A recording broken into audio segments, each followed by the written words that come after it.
Depois eu vou disponibilizar lá para vocês também no Cigar, tá certo? Então, vamos dar uma olhada aqui. Eu vou... Todo mundo ouve, todo mundo vê, tá tudo ok, né? Se tiver alguém que não consegue ouvir e ver, eu acredito que vai ser problema local aí com vocês, na internet de vocês. Tá certo? Então, se vocês me dão licença, eu vou compartilhar aqui. Aí vocês falem para mim se vocês conseguem enxergar a minha tela.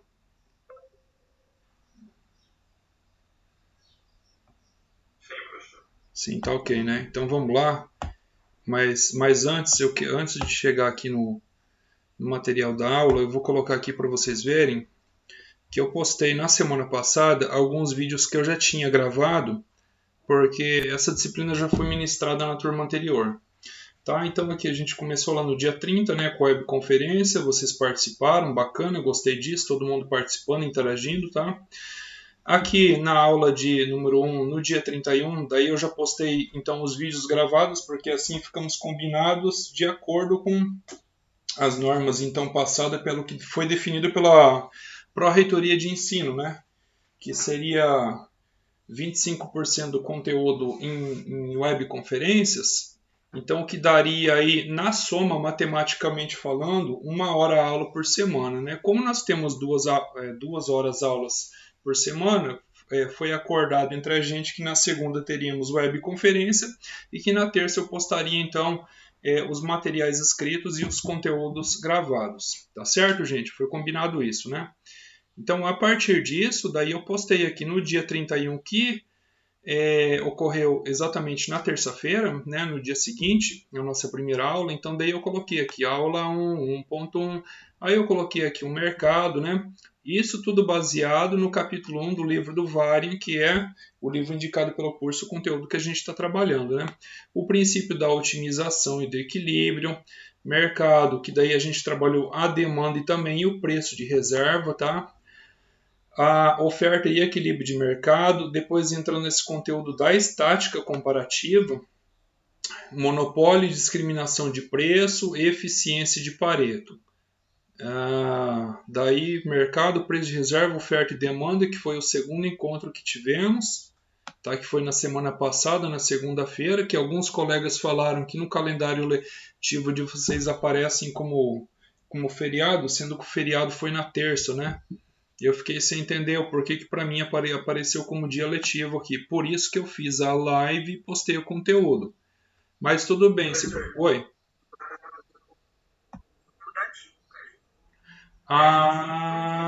Ponto facultativo.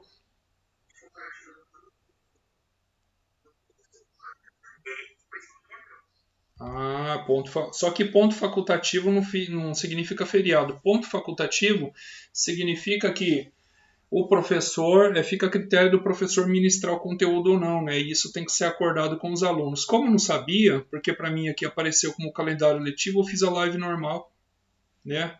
Por isso que eu falei, gente, cria um grupo no WhatsApp e adiciona o meu número para ter essa interação entre eu e vocês.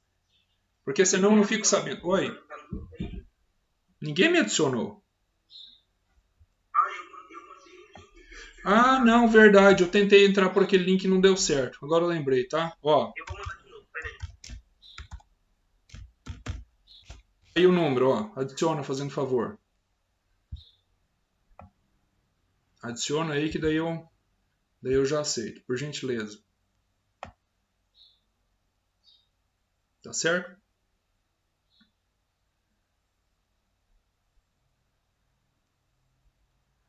Mandei aí, tá? Isso, por gentileza. Depois eu aceito. Então tá aqui, né, o link de hoje, webconferência, tal, estática comparativa, exemplo de locação, apartamentos numa região universitária. Antes, gente, vamos lá fazer um breve resumo. Eu estou aqui com o PDF, tá? Então a gente trabalhou desde o início que a economia ela trabalha com modelos, tá? Foi falado que um modelo, pessoal, tá todo mundo vendo, tudo ok? Tá. O modelo ele é uma simplificação da realidade, tá? Então, esse modelo aqui, para efeitos didáticos, ele aborda uma situação onde existem alguns estudantes que, para esses estudantes, fica o mais interessante possível pagar o aluguel de um apartamento, porque todo mundo precisa morar, né, gente? Que seja o mais próximo possível da sua instituição de ensino superior. Imagina vocês estudando na UNEMAT aqui em Sinop, então vocês vão querer morar ali pertinho, na frente, de preferência, ao lado, não muito longe, porque aí vocês economizam tempo, não precisa de combustível, dá para ir a pé e tudo mais, né? Só que vocês entendem que o custo vai ser maior, né? E tem a outra situação, também representada por esse modelo, que vai ter aqueles apartamentos na região periférica, distante. Então imaginam vocês aí morando aí em bairros bem distantes, né? Imagina que aqui tá a instituição, né, Mate, ou você mora aqui na frente, aqui, que vai ser na região do Imperial ali, Nações, bairros mais próximos, né? Nações já não é tão perto como Imperial, que fica encostadinho ali ao lado.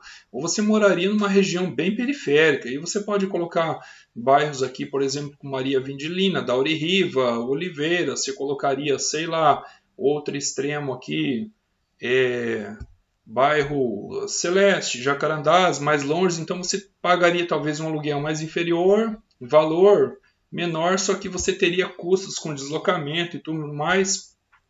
Então a ideia aqui é, dentro dessa modelagem, fazer uma escolha de forma que ela seja a escolha ótima.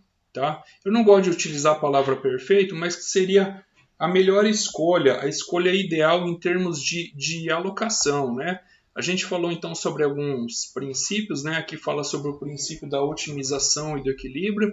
Esse princípio da otimização, isso aqui só fazendo um resumo do que já foi visto, tá? Vocês já assistiram, que cada um de vocês vai realizar a melhor escolha possível. Claro que cada um de vocês vai desejar morar ali na frente, ó, pertinho.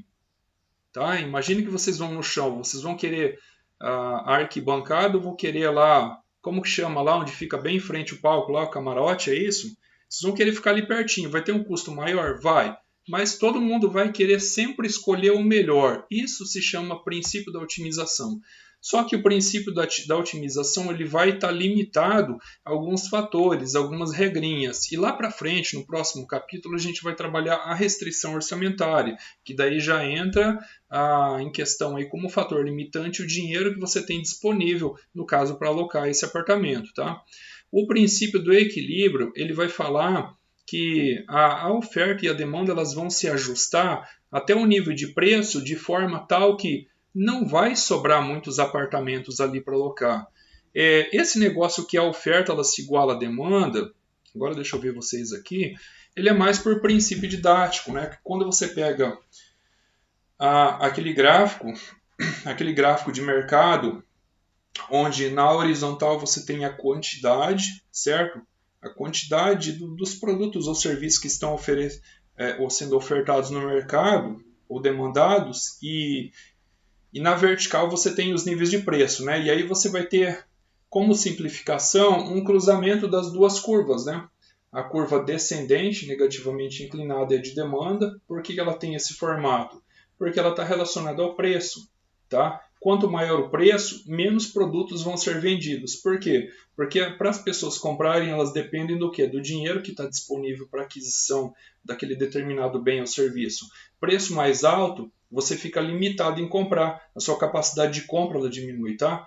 E a oferta ela tem uma inclinação ascendente contrária, significa que quanto mais alto o preço oferecido para aquele determinado bem ou daquele serviço, mais pessoas vão estar dispostas a vender ou o seu serviço, sua força de trabalho ou seu produto, porque isso chama atenção. Preço mais alto que estão ofertando, você se anima em ganhar mais dinheiro, aumenta o seu lucro, tá?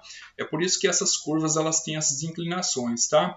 E aquele exemplo para simplificação didático que a gente costuma ver nos manuais de economia, introdução à economia, os livros de microeconomia, onde tem aquela junção, aquele cruzamento das duas curvas, ele vai falar assim, oferta igual a demanda, mas entendam que aquilo é por princípio de simplificação. Não é que a oferta ela vai ser exatamente igual à demanda. Isso implicaria num equilíbrio perfeito de mercado, que na prática a gente não costuma ver. A gente costuma ver uma situação em que eu vou utilizar um termo muito comum na economia chamado de ceteris paribus, que significa todas as demais variáveis que geram um efeito no mercado, elas permanecem constantes. Então, quando a gente fala tudo ou mais permanecendo constante, vocês têm que levar em consideração um período comum, um período normal, um período que não está tendo, na economia a gente costuma chamar um termo técnico chamado de choques. Choques de demanda, choques de oferta, principalmente de oferta, que foi o que ocorreu na pandemia aqui, com fábricas fechando, firmas fechando, a oferta ficou limitada e o que aconteceu com os níveis de preço, gente? Não, está gravando sim. Ó, já tem 10 minutos de gravação. É que eu não uso o Google para gravar. Oi?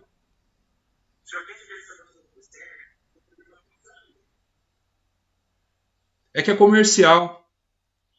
O número é esse mesmo. Tá bom? Tá certo. Fiquem à vontade para fazerem pedidos também. Tô brincando. Gente, está gravando sim, tá? E o número é esse, pode adicionar, sem problema nenhum. É comercial, mas é meu, tá? Então, o que eu estava falando? Vocês perceberam que ocorreu um choque de oferta que trouxe impacto nos preços de mercado, isso de forma geral, com o ingresso da pandemia. Sim ou não, gente?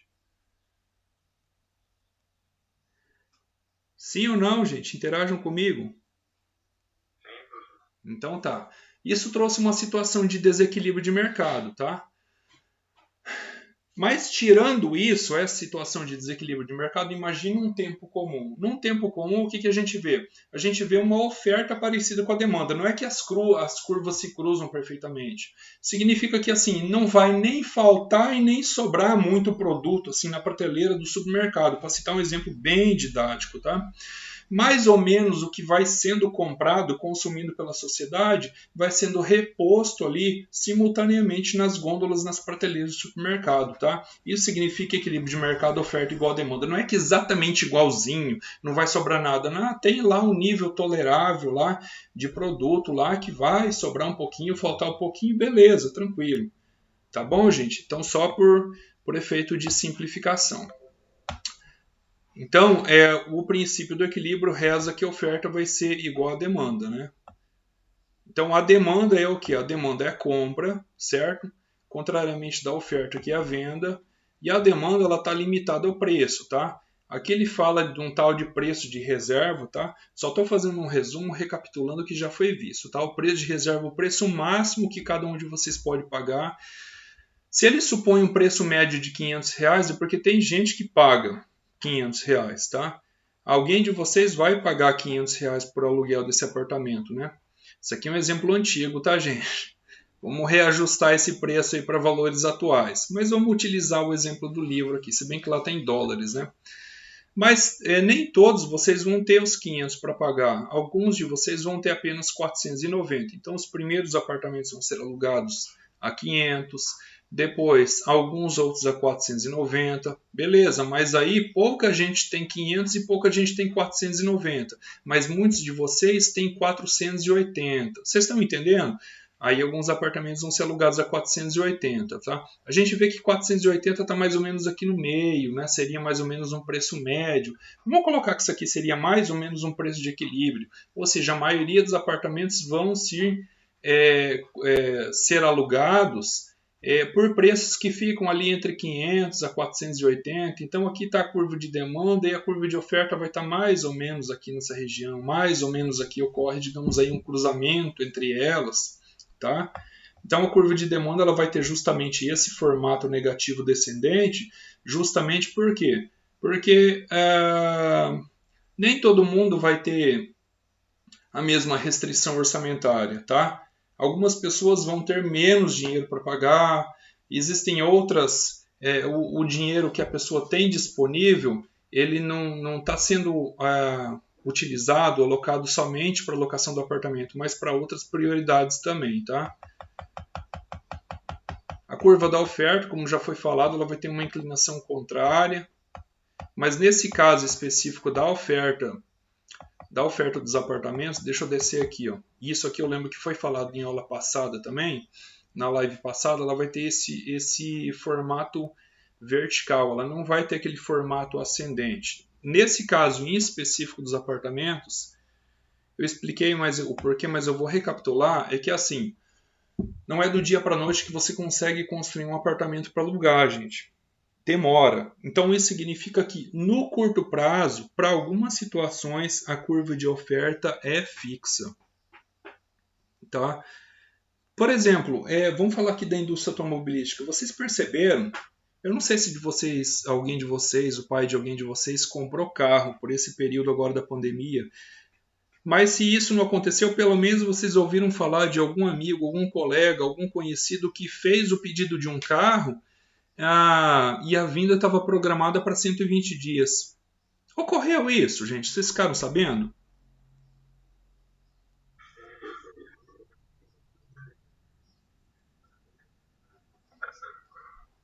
Ele fez o pedido do carro 3 meses atrás e até hoje o carro não veio. Quem mais, gente?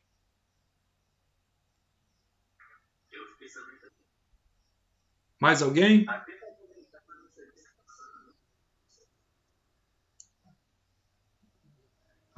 Teve um outro professor que mencionou a mesma situação no semestre passado. É justamente isso, gente. Por quê? Limitação física. Essa é a resposta. Não está tendo matéria-prima, tá? Com toda essa pandemia, a Patrícia, eu comprei uma moto em abril de 2020, dei sorte. Sumiu aqui, deixa eu abrir aqui para ver o chat. A Patrícia, ela está falando que comprou uma moto em abril de 2020 e teve sorte de estar mais barato que depois que a pandemia piorou e ainda está pegando na hora. Teve sorte, né, Patrícia? E hoje está mais de 120 dias para esperar, sem contar que aumentou o preço, né, Patrícia? Eu tenho um amigo também que ele comprou um ano atrás uma Fiat Toro, pagou 115 mil. Já rodou uns 50 mil com a Fiat Toro. Se ele vendeu hoje, ele acha que é os mesmos 115 ou até um pouco mais.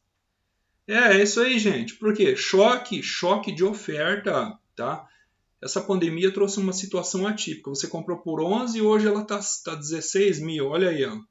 Tá no lucro, hein, Patrícia? Valor à vista ainda. Olha só. Legal, Patrícia, legal. Ganhou dinheiro. Teve bastante gente que teve essa sorte. Ninguém ia imaginar o que aconteceu, né? Eu também. Eu comprei algumas telhas aqui. Coloquei um sistema solar aqui. Isso já está com 1 ano e pouquinho. 1 ano e meio. Eu sei que se eu for fazer hoje vai o dobro do valor. Desse jeito. Mas vamos voltar aqui, gente. Com a indústria automobilística aconteceu a mesma situação que o livro traz aqui com essa oferta de apartamentos aqui, tá? Por quê? Única e exclusivamente por uma limitação física. Por mais que o preço subiu, por mais que o ofertante, que é o produtor daquele bem, no caso a gente está citando o exemplo de automóveis, a Patrícia citou de moto, né? Tem que pedir, tem que encomendar, não tem, vai demorar para vir. Além de você pagar mais caro, isso encher os olhos de quem está produzindo para vender, ele não consegue porque ele não tem a mercadoria para produzir. Para chegar essa mercadoria para ele vai demorar. Por isso que para algumas situações a gente vê que no curto prazo a oferta ela é fixa. No caso do exemplo do nosso livro aqui, da situação de apartamentos, isso aqui sempre vai ser assim, tá? Sempre. Sempre. Por quê? Porque você depende de comprar o material, você depende da equipe de obra, do pedreiro, e assentar o tijolo e não sei o que, e depois cobrir, fazer acabamento, isso vai demorar, tá? Então, mesmo em situação típica, ou seja, esquece pandemia, esquece que o Brasil vendeu a matéria-prima, esquece as coisas aí. Imagine uma situação normal. Mesmo numa situação normal, os apartamentos eles vão ter esse formato de oferta, a menos que seja criado um novo sistema de apartamento, que onde você tenha toda a matéria-prima aqui, você chega ali com um caminhão, com os robôs ali, não sei o que, imagina uma situação, chega ali, pronto, tá pronto aqui, tudo encaixado uma peça na outra ali, em uma semana você constrói o apartamento. Só. Mas tirando isso, considerando a situação tradicional de construir esse apartamento, não, vai demorar. tá? E por conta dessa limitação física que ele vai ter a curva de oferta ela vai ter aquele formato vertical. Então não importa o nível de preço, por mais que tem estudante aqui que fala, 500 uma oferta a 1.000. Cara, você vai ter que esperar, vai ter que ficar na fila. Vai ter que esperar construir, não tem pronto fazer o quê? Vocês estão entendendo, gente? Ficou claro, né? Então a curva de oferta por apartamentos, ela não está necessariamente dependendo do nível de preços no curto prazo. Isso é para o curto prazo. Médio e longo prazo a conversa muda. Tá? Imagina que chegou a cidade e começou a se industrializar. Começou a chegar um monte de fábrica na cidade, está trazendo gente para trabalhar, a economia no gás só que cresce. Vocês acham que isso não vai chamar a atenção de investidor, gente? Para construir apartamento para alugar? Vocês acham que não? Tá? Professor, mas do ponto de vista do custo de oportunidade, o apartamento para alugar é o pior investimento que existe, porque o retorno é muito baixo em relação ao valor que ele está sendo investido. Gente, sempre vai ter gente que vai querer construir apartamento para alugar, que sempre vai ter. Tá? Tem gente para tudo, tem investidor para todos os nichos, tá? Porque nem todo mundo é igual, nem todo mundo tem o mesmo perfil de investimento, nem todo mundo tem o mesmo perfil de risco, de assumir risco. Tem gente que gosta de algo mais conservador, por isso ele vai aceitar um retorno pequenininho, tá?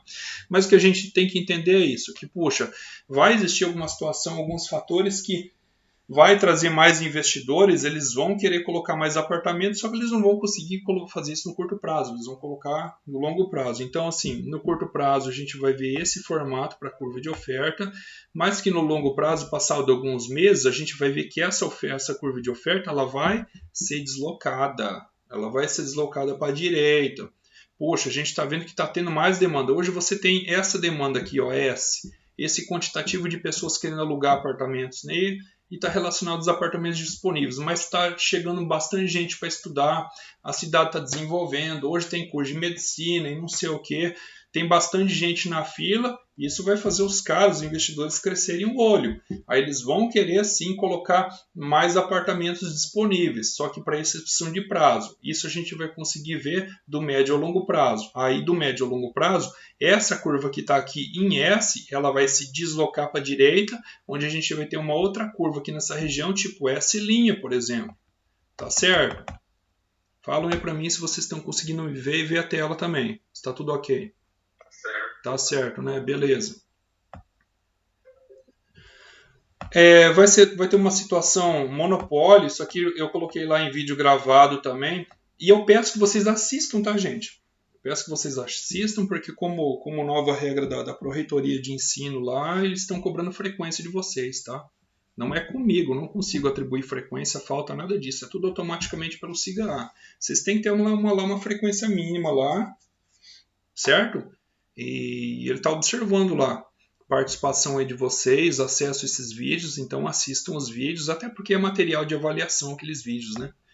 Então o monopólio, nessa situação aqui, ele reza uma seguinte situação que, claro, ela serve aqui, ela é meio fictícia, serve apenas para entendimento assim didático, porque na prática, pelo menos até então, eu não vi. O monopólio, ele fala assim, que vai ter um cara que ele é tão poderoso, é o cara dos apartamentos para alugar para universitários. O cara ele é tão poderoso, ele tem tanta grana que ele vai chegar e comprar todos os terrenos ali, tudo. E ele vai construir tudo, imóveis para alugar para estudante.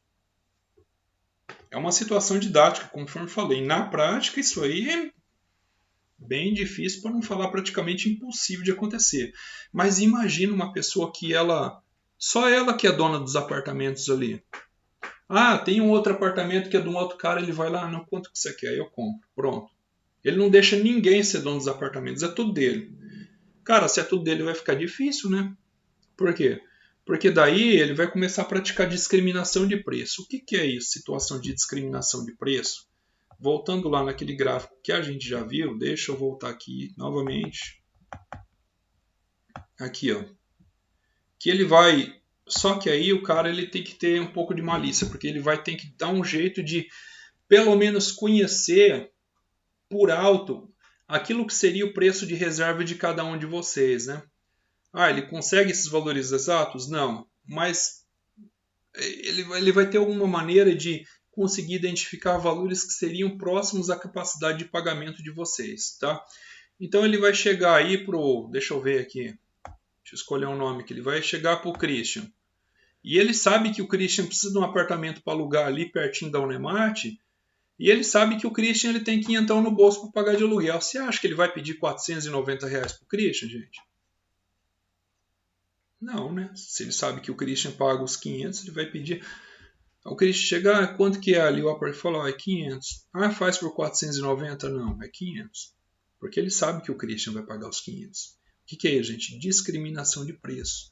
O monopolista, ele age como um agente discriminador, tá? Ele vai cobrar de acordo com a capacidade de pagamento, mas ele tem que ter, a priori, conhecimento acerca dessa informação, tá? Ah, o José Eduardo. O José Eduardo não tem os 500, mas o José Eduardo tem 490. Então, para o José Eduardo, ele vai cobrar 490. E por aí vai, tá? Quando a gente desce, lá embaixo, né? Aqui tem os vídeos aqui que fala... Isso saiu da página aqui. Que fala sobre a eficiência de Pareto. Que é uma situação, puxa, ruim e boa ao mesmo tempo, né? Que fala que para ocorrer essa eficiência de Pareto, o mercado só é eficiente quando ele melhora a situação de alguém, mas ao mesmo tempo piorando a situação de outra. Nossa, mas que zica, hein? O capitalismo funciona assim? Funciona, gente, infelizmente. Alguém vai ter que pagar a conta, alguém vai ter que pagar o preço. Deixa eu ver aqui, ó. Aqui fala do monopólio e discriminação de preço, tá? Quem não assistiu o vídeo, assista, tá? E tem gente que não assistiu porque eu vejo as estatísticas aqui de acesso, tá? Quando eu entro aqui em alunos, acho que vocês estão vendo estatística, olha aqui, ó. Relatório de acesso. Aqui não é comigo, tá? Mas aparece aqui para mim ver, tá? Então assistam lá. E depois aqui, ó, eficiência de Pareto. Quando ele fala que, poxa, para melhorar a situação do dono dos apartamentos, o monopolista discriminador, ele teria que necessariamente piorar a situação de alguém.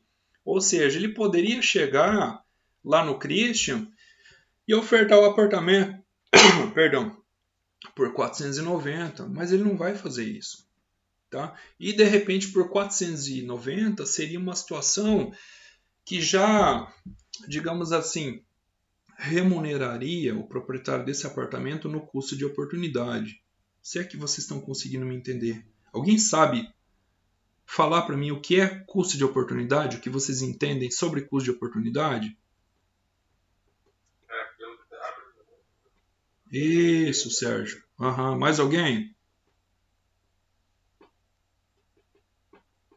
Pessoal, o custo de oportunidade do proprietário do apartamento é basicamente quanto ele precisa ganhar, o mínimo que ele precisa ganhar para alocar aquele apartamento. De repente, o mínimo que ele precisa ganhar, que o valor que compensa para ele, seria 490. Por quê? Porque se ele pegasse aquele dinheiro daquele apartamento e investisse em alguma outra coisa, ele ganharia os 490 por mês.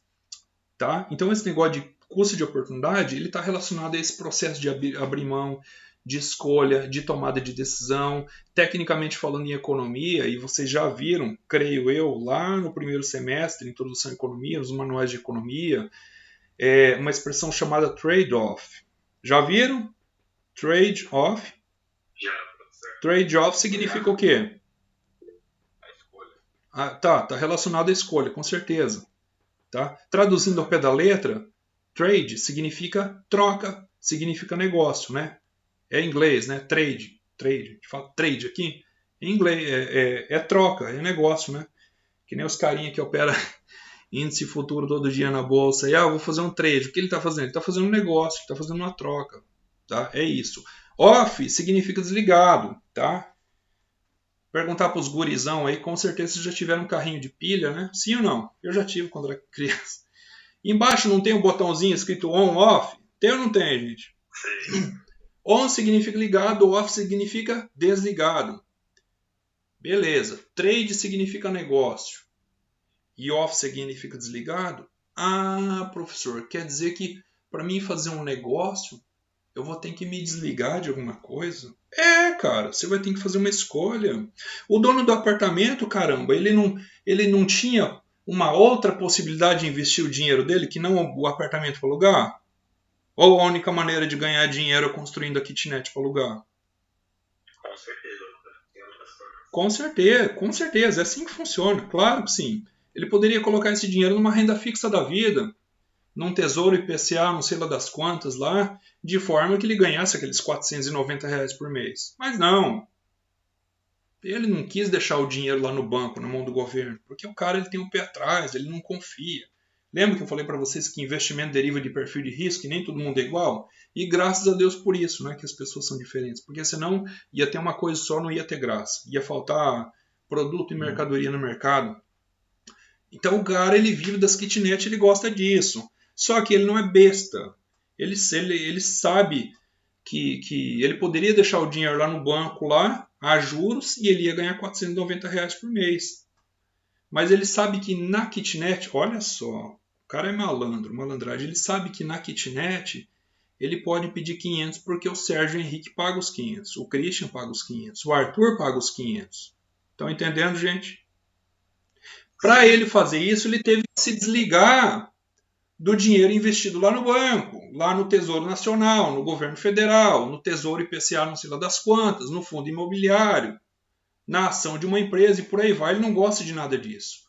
Ele prefere na kitnet, porque ele acredita que ali para ele o risco é menor, ele é mais conservador, ele acredita que ali ele consegue de repente extrair um extrinha a mais. Ué, por que eu vou alugar por 480 kitnets sabendo que o cara me paga 500? 490 é o meu custo de oportunidade. Por que o custo de oportunidade? Porque eu já estou abrindo mão desse dinheiro. O Tesouro IPCA me paga. O fundo imobiliário me paga. A ação me paga isso com dividendos. Mas eu gosto da kitnet e eu sei que aqui o cara me paga mais, tá? Então qual que é o mínimo que ele vai pedir para a kitnet? É o trade-off, é a escolha que ele está fazendo, o valor que ele está abrindo mão de deixar dinheiro lá na renda fixa, lá no banco, aplicado em ações, em fundos imobiliários ou qualquer outro investimento que seja, que ele já tem esses 490 garantido. Cara, se ele já tem esses 490 garantidos, sem precisar trabalhar, aplicado em qualquer outra coisa, em qualquer outro produto, qual que vai ser o mínimo que ele vai pedir para alugar essa kitnet? Eu fiz uma pergunta.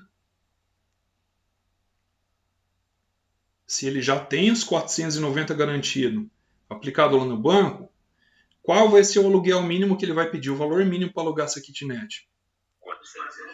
490. No mínimo, isso é o quê? Isso é chamado custo de oportunidade. O custo de oportunidade é o valor que ele já tem e que ele está abrindo mão. Ele já tem garantido, já tem alguém que paga os 490, deixando o dinheiro a juro lá. Então o mínimo que ele vai pedir é 490. Só que o cara é malandro, ele sabe que o Sérgio tem os 500 para pagar, ele sabe que o Christian tem os 500 para pagar, ele sabe que o Arthur tem os 500 para pagar, então por que ele vai alugar por 400? Ele vai alugar por 500. Tá? Agindo dessa forma, ele está praticando aquilo que se chama discriminação de preços. E uma vez mais que não tem concorrência, porque o cara tem tanto dinheiro que ele comprou os imóveis das outras kitnets dos outros ali, ele é o dono de todas, só ele que é o dono. Ele vai pedir os 500. O Christian paga os 500, o Sérgio também, o Arthur também, o José também, o Sanatiel também, o David também. Ele vai alugar por 500. Isso ele está no lucro. Por quê? Porque assim ele está ganhando os 490 que ele já teria lá na renda fixa e está ganhando um extra ainda, 10 pila a mais. Tranquilo, né, gente? Vocês gostaram? É legal isso, não, né? Que é o cara malandro, que legal. Legal para ele. Legal para ele. Então, assim, a discriminação de preços. E aí, novamente, eu falo: quem não assistiu os vídeos gravados, assistam lá, porque o Cigar gera estatística o relatório de acesso de vocês, ele sabe, e vai ser conteúdo de avaliação também, tá? A discriminação de preço, que está aqui, ó, ela está relacionada com eficiência de Pareto. E eficiência de Pareto fala que, cara, alguém vai ter que perder, não adianta. Eficiência é uma palavra boa, né? Significa de você melhorar. Mas nesse caso aqui, você só vai melhorar piorando a situação do outro. Não adianta. Ele teve que piorar a situação de algum de vocês aí em R$10 para melhorar dele em R$10. Vocês já ouviram falar naquela máxima chamada assim, não existe almoço grátis? Quem é que já ouviu? Já. Tá. Quem é que já almoçou de graça aí? Levanta a mão aí, fala um sim, alguma coisa assim. O Arthur já almoçou de graça. Mais alguém já almoçou de graça? Vamos lá. Todo mundo que já almoçou de graça. Ou tomou café de graça ou jantou de graça. Falem aí pra mim. Só o José almoçou de graça? Mas ninguém almoçou de graça? José. Lamento lhe informar, mas você não almoçou de graça não, tá? Ah, por quê? Porque alguém pagou pra você. Não adianta. Esse negócio de coisa de graça aí não existe. Não tem nada que é de graça, gente. Para com isso. Eu falei pra vocês, né, que eu sigo um grupo no Facebook aqui, só pra ver as besteiras que o povo posta lá. O grupo chama-se Viver a Custo Zero. Não tem dessa, gente. Não tem, não adianta. Ah, professor, mas o sol é de graça. Mas ele está apanhando para isso. Ele está apanhando, ele está trabalhando todo dia para que a gente tenha sol. Tá? Ah, mas e a chuva? A natureza está trabalhando para isso. Nada vem de graça, gente. Nada. E a melhoria de Pareto está relacionada a isso. A eficiência de Pareto. O negócio ele tem que ser eficiente porque ele vai ter que trazer um resultado positivo, agregar algo, trazer um maisinho na vida de alguém. Mas aqui nesse planeta Terra, na economia, para alguém ganhar, alguém vai ter que perder, igual a Bolsa de Valores. Alguém ganha quando alguém perde. Fazendo trade lá, não tem outro jeito, não adianta. Sempre alguém vai pagar a conta, vai ter um custo. Ou você assiste nesses vídeos aqui. Daí voltando aqui, tá aqui, ó. Então vamos descer mais aqui. Tá? Aqui, olha aqui, aqui a curva.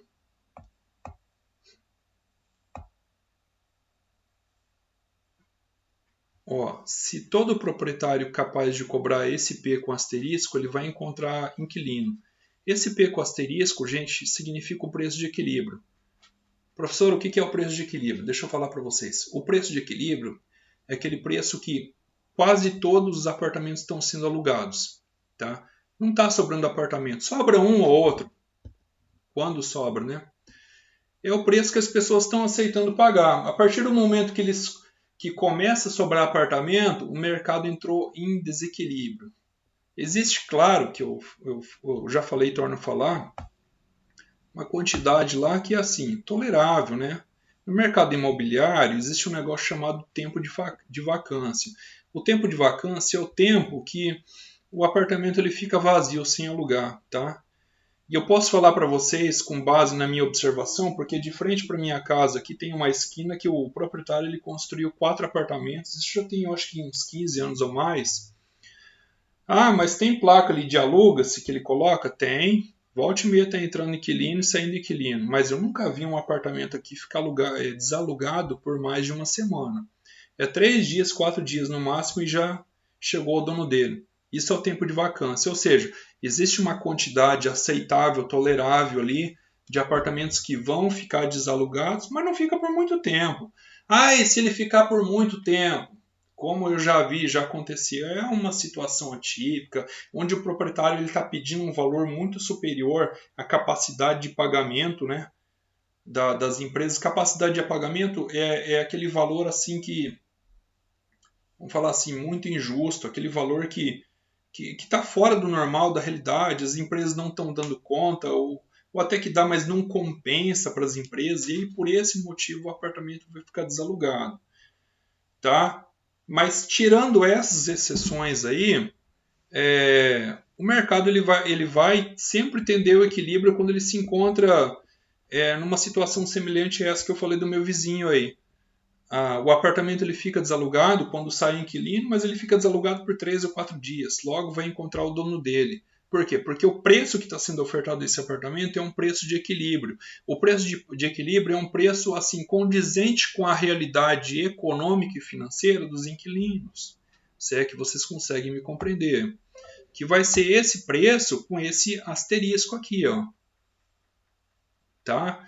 Ó, se P for menor que o P asterisco, ou seja, se o preço que o proprietário do apartamento está pedindo for inferior a esse preço, que é o preço assim de mercado, ou seja, que é o preço que os inquilinos estão aceitando pagar, a demanda ficará maior. E nesse caso, o mercado ele vai entrar em desequilíbrio porque vai ter muita gente na fila.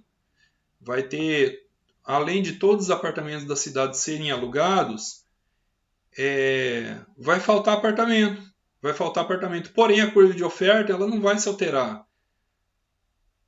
Por quê? Porque ela só vai se alterar a partir do momento que o negócio se tornar cada vez mais lucrativo. Ou seja, o preço teria que ter um efeito contrário. Esse P asterisco ele teria que ser tipo P asterisco linha, ou seja, um valor maior do que o valor de mercado.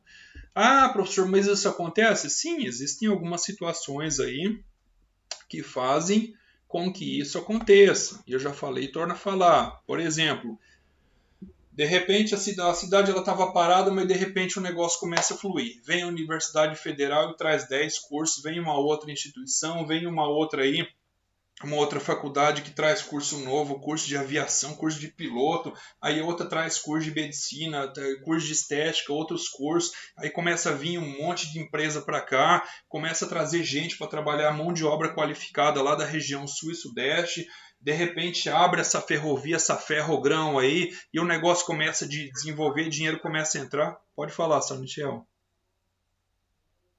Pode falar. Você falou alguma coisa? Não?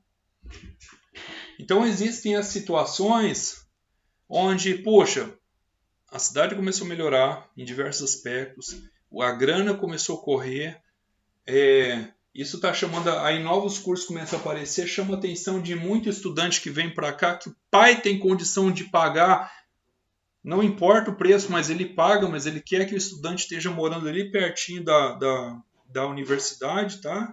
Eu conversei, inclusive, há uns anos atrás, com o pai de um aluno. Foi lá na empresa Localiza Veículos lá. Eu precisei pegar um carro lá para a empresa que eu trabalhava e daí, de repente, chegou esse senhor lá e ele alugou um carro e ele perguntou, você não sabe de algum apartamento para alugar? Falei, não, por que não? Porque a gente é de São Paulo, mas eu estou procurando um apartamento para o meu filho, de preferência que seja próximo ao FMT, ele passou para medicina e eu já quero alugar um apartamento quanto mais perto possível e eu já quero imobiliar todo o apartamento para ele. Quero alugar e já mobiliar todo o apartamento.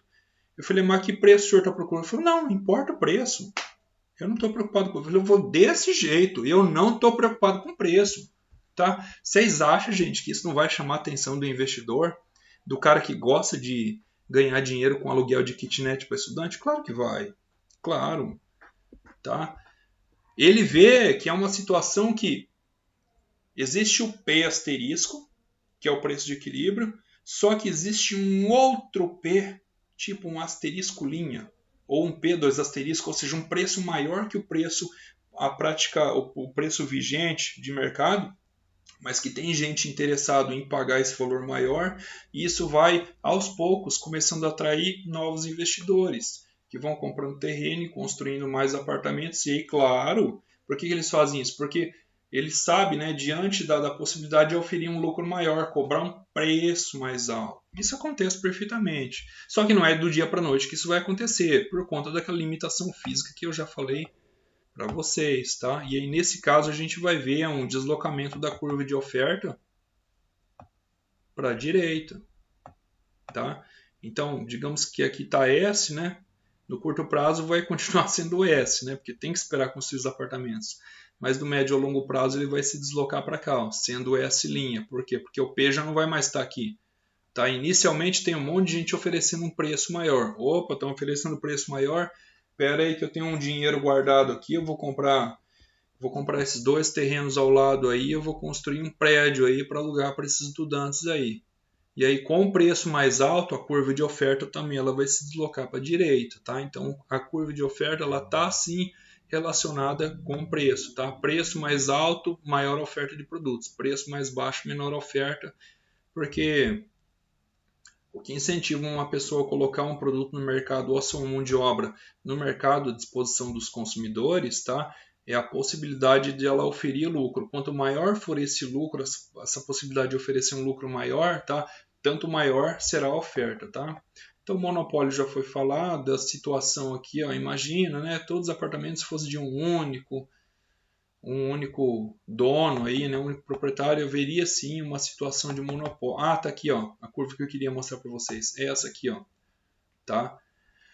No primeiro momento a gente tem S aqui, ó. Beleza. Se subir o preço, ela vai ser deslocada para a direita. Aí se deslocada para a direita diante daquela situação que eu falei para vocês, tá? Da possibilidade de pedir um preço cada vez maior, né? A eficiência de Pareto, como já foi falado e tem uns vídeos explicando lá, é aquela situação em que você só vai conseguir melhorar a sua situação, você sendo o proprietário dos apartamentos, certo? Quando você conseguir piorar de alguém.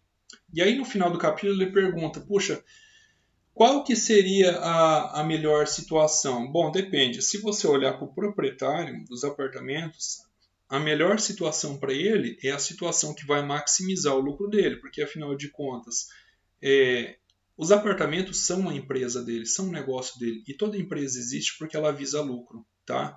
E aí vale uma máxima da microeconomia que fala o mais é preferível a menos. É aquilo que vulgarmente vocês conhecem, quanto mais melhor. Por que ele vai alugar pelo custo de oportunidade de 490, sabendo que tem gente que paga 500, né? E se de repente aí estoura, aparece mais faculdade próxima ali, mais curso e não sei o que, mais gente vem para cá. Mas é aí que ele não vai pedir nem 500, ele pula logo para 550 e 600 e por aí vai, gente. Para o monopolista discriminador, a melhor situação sempre vai ser a de discriminação de preços, tá?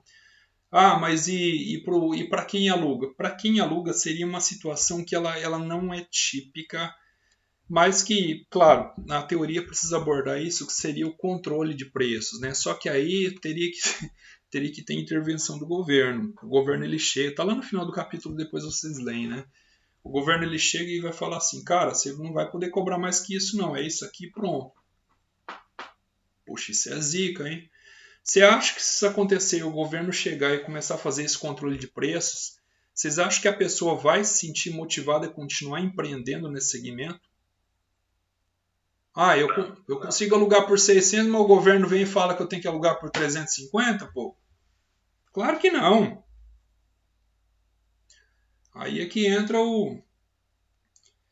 alguns autores aí, né, que fala que, poxa, deixa a economia andar por si própria, né? Por suas pernas. Adam Smith falava isso, né? Lembra da teoria da mão invisível? Oi? É aquela questão, né? O governo coloca o preço.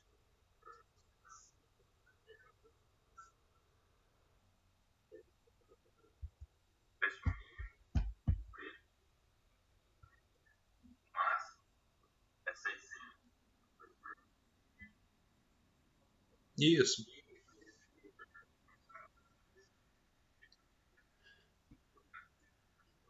Não, ela desestrutura toda a parte da oferta.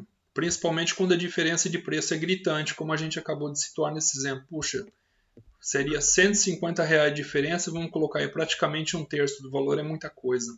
Com certeza desestimularia o mercado, né? Alguns empreendedores começariam a pôr em venda os seus apartamentos. Ah, esse negócio não está bacana, eu gosto de imóvel, só que eu vou pular fora disso aí. Eu vou ver alguma outra coisa. Por exemplo, eu vou trocar esse apartamento aqui por um sítio, eu vou colocar umas cabeças de gado lá e vou engordar boi e vender frigorífico. Por exemplo, né? Essa situação. Bom, pessoal, o conteúdo de hoje seria isso, tá? Ficou alguma dúvida para vocês? Tá bem tranquilo pra mim. Tá, depois eu vou postar mais um material, tá? Vocês leiam esse capítulo 1, tá? Eu passei o livro para vocês? Acho que passei, né? Ele tem disponível para fazer download no próprio site da Unemat. Tem na biblioteca integrada também. O livro do Varian. Todo mundo tá com ele? PDF? Todo mundo tem acesso? Não? Então tá. Então leiam o capítulo 1 desse livro aí.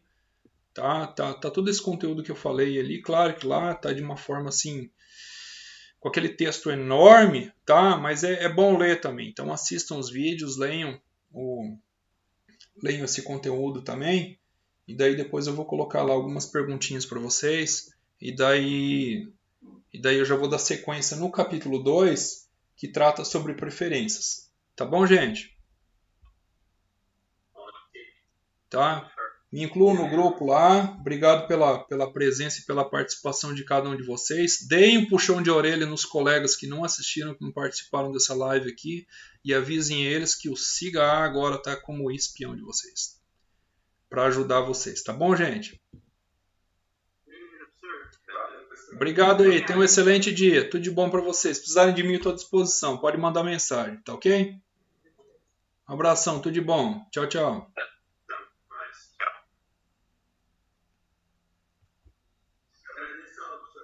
Obrigado.